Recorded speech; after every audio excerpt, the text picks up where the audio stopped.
سامعین و ناظرین، انفیکشن کنٹرول سوسائٹی آپ کی بہتر صحت کے لیے اور آپ کو پریشانیوں سے بچانے کے لیے مختلف ویڈیوز کے سلسلے کو جاری کیے ہوئے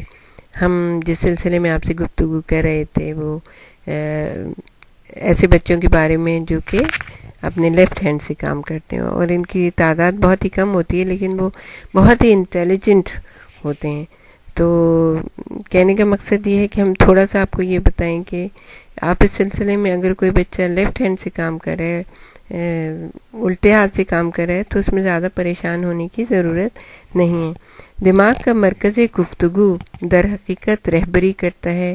تقریر اور تحریر میں۔ اس طرح گفتگو اور غالب ہاتھ کا بڑا تعلق ہے، یعنی رائٹ ہینڈ والوں میں لیفٹ حصہ دماغ کی حکمرانی ہے اور لیفٹ ہینڈ والوں میں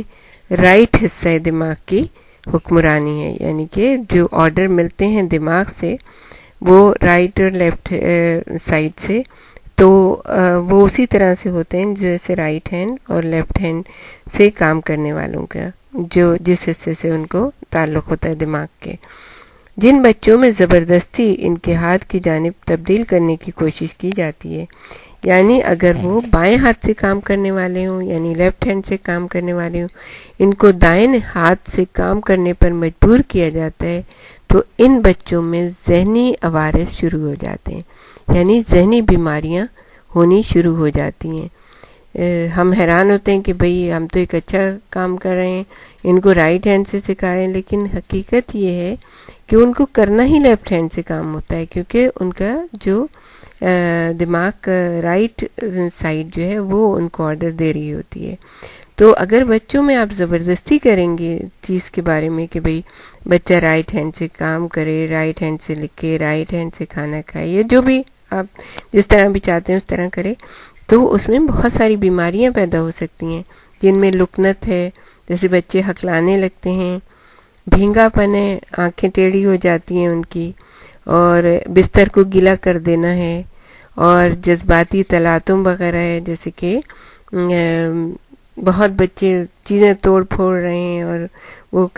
جو کہ وہ کام ویسے نہیں کر سکتے کہ جو ان کا دماغ ان کو آرڈر کر رہا ہوتا ہے۔ ماں باپ علیحدہ سے، خاندان والے، اسکول والے بچے ان کو علیحدہ سے تنگ کر رہے ہوتے ہیں، ان کا دماغ کچھ اور آرڈر کر رہا ہوتا ہے، تو یہ جذباتی تلاطم جو ہے نا بچے کی زندگی پہ بہت گہرا اثر ڈالتا ہے۔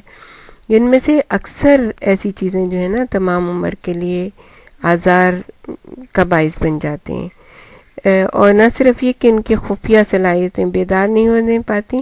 بلکہ اکثر اوقات مسخ ہو جاتی ہیں، اور یہ سخت انسانی المیہ ہے۔ گفتگو اور ہاتھ کا تعلق اس وقت بھی واضح ہو جاتا ہے جب کسی کو فالج کا حملہ ہوتا ہے۔ اگر آپ اپنی یادداشت پر زور ڈالیں تو آپ کو یاد آ جائے گا کہ جن لوگوں کو فالج جو ہے وہ رائٹ سائڈ پہ ہوتا ہے، ان کی بات چیت کی صلاحیت بھی متاثر ہو جاتی ہے، اور یہ اس لیے ہوتا ہے کہ اس شخص کا جسم کا لیفٹ سائڈ کا دماغ جو ہے وہ رائٹ جسم پر حکمرانی کرتا ہے، یعنی وہ آرڈرز دیتا ہے۔ چنانچہ لوگوں کی اکثریت میں مرکز گفتگو لیفٹ سائڈ والا دماغ ہوتا ہے۔ اگر ان لوگوں میں لیفٹ جسم پر فالج پڑے تو گفتگو میں کوئی خلل نہیں پڑتا، یعنی کہ وہ اپنا بات چیت کرتے رہتے ہیں، کیونکہ ان کا مرکز گفتگو متاثر نہیں ہوا ہوتا ہے۔